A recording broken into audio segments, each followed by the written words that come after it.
ഇത് mass മോട്ടോഴ്സിന്നാണ്. Honda unicorn വണ്ടിയുടെ engine work complete ആയിരുന്നതാണ്. അപ്പോൾ നമ്മളത് ചെയ്ത വർക്കിൻ്റെ ഡീറ്റെയിൽസും നമ്മുടെ 1 ഇയർ വാറണ്ടിയിലാണ് നമ്മൾ ചെയ്തേക്കണേ.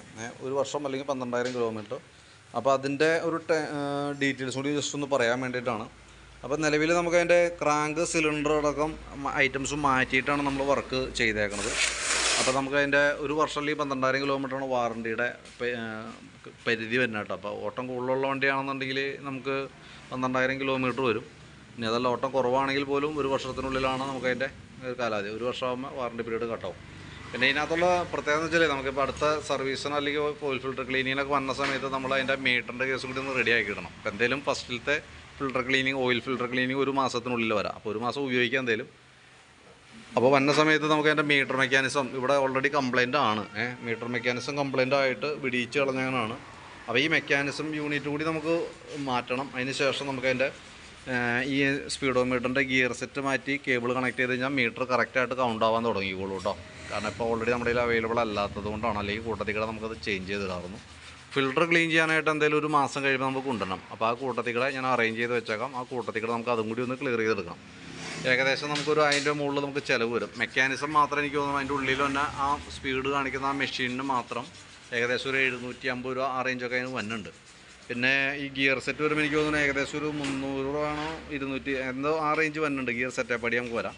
പിന്നെ സ്പീഡോമീറ്റർ കേബിളും കൂടി വരും കേട്ടോ. അതിന് മാത്രം സ്പീഡോമീറ്ററിന് മാത്രം ഏകദേശം ആ റേറ്റ് വരും. പിന്നെ നമുക്ക് അതിൻ്റെ ഓയിൽ മാറ്റേണ്ടി വരും. ഓയിൽ ഫിൽറ്റർ ക്ലീനിങ് കാര്യങ്ങളും കൂടി ചെയ്യേണ്ടതായിട്ട് വരും കേട്ടോ. അത് നമുക്ക് 1 മാസം കഴിയുമ്പോൾ അതിൻ്റെ ഡീറ്റെയിൽസിന് കൃത്യമായിട്ട് ഞാൻ ആ ബില്ലിനകത്ത് തന്നെ എഴുതി തന്നു വിടാം. നമുക്കതിൻ്റെ മാറ്റിയേക്കണ ഐറ്റംസ് എന്ന് പറഞ്ഞു കഴിഞ്ഞാൽ നമുക്കതിൻ്റെ ക്രാങ്ക് ഷാഫ്റ്റ് അസംബ്ലി മാറ്റിയിട്ടുണ്ട്. Crank shaft already company item നമ്മൾ മേടിച്ച് അതേപോലെ തന്നെ മാറ്റി റീസെറ്റ് ചെയ്താണ് കേട്ടോ. ഇതാണ് ക്രാങ്ക് ഷാഫ്റ്റ് എന്ന് പറയുന്ന യൂണിറ്റ്. സിലിണ്ടർ യൂണിറ്റ് ഇതാണ്. അതേപോലെ തന്നെ അതിൻ്റെ സിലിണ്ടർ പിസ്റ്റൺ അത് സെറ്റപ്പ് അടിയാണ് മാറ്റിയേക്കണേ. പിന്നെ അതിനകത്ത് ഈ ഉള്ള ഐറ്റംസ് എല്ലാം തന്നെ നമ്മളത് ചേഞ്ച് ചെയ്തിട്ടാണ്. അപ്പോൾ അതിനകത്ത് നമുക്ക് ലെയ്ത്ത് വർക്കിനകത്ത് ചെറിയൊരു വേരിയേഷൻ വന്നിട്ടുണ്ടാവും. ഇത് നമ്മളതിൻ്റെ ബുഷ് അടിക്കാനായിട്ടാണ് കൊടുത്തിരുന്നത്. പക്ഷേ അതിൻ്റെ അവരത് ചെക്ക് ചെയ്യുന്ന സമയത്ത് ക്ലച്ച് ലോഡാവുന്ന ഭാഗത്ത് ഇവിടെയൊക്കെ ഒരു സ്റ്റെപ്പ് പോലെയൊക്കെ വന്നിട്ടുണ്ട്. അപ്പോൾ അതും കൂടി മാറ്റിയിട്ടുണ്ട്. അപ്പോൾ നമുക്ക് എഞ്ചിൻ്റെ ഭാഗം എന്ന് പറഞ്ഞാൽ പക്ക ക്ലിയറായിട്ട് നല്ല രീതിയിൽ തന്നെ സൗണ്ട് കാര്യങ്ങളൊക്കെ കറക്റ്റ് ക്ലിയറായിട്ട് വന്നിട്ടുണ്ട്. പിന്നെ അതേപോലെ തന്നെ ഗിയറിനകത്ത് വരുന്ന ഗിയർ വീല് നമുക്ക് 3ൻ്റെയും 4ൻ്റെയും ഗിയർ വീലുകൾ മാറ്റുന്ന 2 വീലുകൾ, അതായത് 2 ഷാഫ്റ്റിൻ്റെ വീലുകൾ. അപ്പോൾ മൊത്തം 4 വീല് വരും. 3rd ഗിയറിൻ്റെ 2 വീല്, 4th ഗിയറിൻ്റെ 2 വീല് നമുക്ക് മാറ്റിയിട്ടുണ്ട്. എഞ്ചിൻ്റെ ഉള്ളിൽ തന്നെ ക്യാം ചെയിനാണത്. അതേപോലെ തന്നെ ഗിയർ ബോക്സിനകത്ത് തന്നെ ബെയറിങ് ഐറ്റംസ് എല്ലാം തന്നെ മാറ്റിയിട്ടുണ്ട് കേട്ടോ. അതേപോലെ ക്രാങ്കിൻ്റെ നീഡിൽ ബെയറിങ് അതെല്ലാം ചേഞ്ച് ചെയ്തിട്ടാണ്.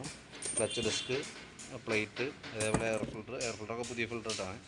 ഇത്ര ഐറ്റംസ് നമ്മൾ ചെയ്ത് മാറ്റിയാണ് പാർട്സുകളാണ് കേട്ടോ. പിന്നെ ഫ്രണ്ടിലത്തെ അതിന് പുറമെ വന്നതെന്ന് വെച്ചാൽ ഫ്രണ്ടിലെ മൺകാട് പൊട്ടിപ്പോയിട്ടുണ്ടായിരുന്നു. ഫ്രണ്ട് സൈഡ് പൊട്ടി ഈ അവസ്ഥയിലായിരുന്നു. അപ്പോൾ അത് മാറ്റി പുതിയ മൺകാടും സെറ്റ് ചെയ്തിട്ടുണ്ട്. അപ്പോൾ നമുക്ക് അതിൻ്റെ വാറണ്ടി പീരീഡ് എന്ന് പറഞ്ഞാൽ നമുക്ക് ആദ്യത്തെ 1 മാസത്തിനുള്ളിൽ നമുക്ക് അതിൻ്റെ ഫിൽറ്റർ ക്ലീനിങ് വരാം.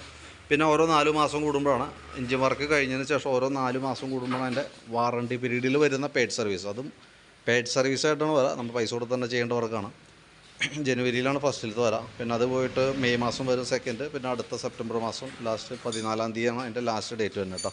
അതിൻ്റെ ഡീറ്റെയിൽസൊക്കെ കറക്റ്റായിട്ട് ഞാൻ അതിനകത്ത് പറയാം. പിന്നെ തന്നെയല്ല നമുക്ക് എൻ്റെ ഈ വീഡിയോൻ്റെ ഡിസ്ക്രിപ്ഷനിലടക്കം ഞാൻ കൊടുത്തേക്കാം. അപ്പോൾ വീഡിയോ സേവ് ചെയ്തിട്ടാലും നമുക്ക് കൃത്യമായിട്ട് അത് മനസ്സിലാക്കാം. അത് നോക്കിക്കഴിഞ്ഞാൽ കറക്റ്റായിട്ട് അറിയാം. അതിൻ്റെ ലിങ്ക് കയറി കഴിഞ്ഞാൽ കറക്റ്റ് അതിൻ്റെ ഡീറ്റെയിൽസും നമുക്ക് അതിനകത്ത് നിന്ന് മനസ്സിലാക്കാനായിട്ട് പറ്റും. ഓക്കെ, വർക്ക് കംപ്ലീറ്റ് ആയിട്ടുണ്ട്. പിന്നെ തുടക്കം ഈ പറഞ്ഞ 1 മാസത്തോളമൊക്കെ നമ്മൾ വലിയ സ്പീഡൊക്കെ യൂസ് ചെയ്യാതിരിക്കാൻ നോക്കാം. കാരണം എന്ന് വെച്ച് കഴിഞ്ഞാൽ ഉപയോഗിക്കുന്നതുകൊണ്ട് കുഴപ്പമുണ്ടായിട്ടല്ല.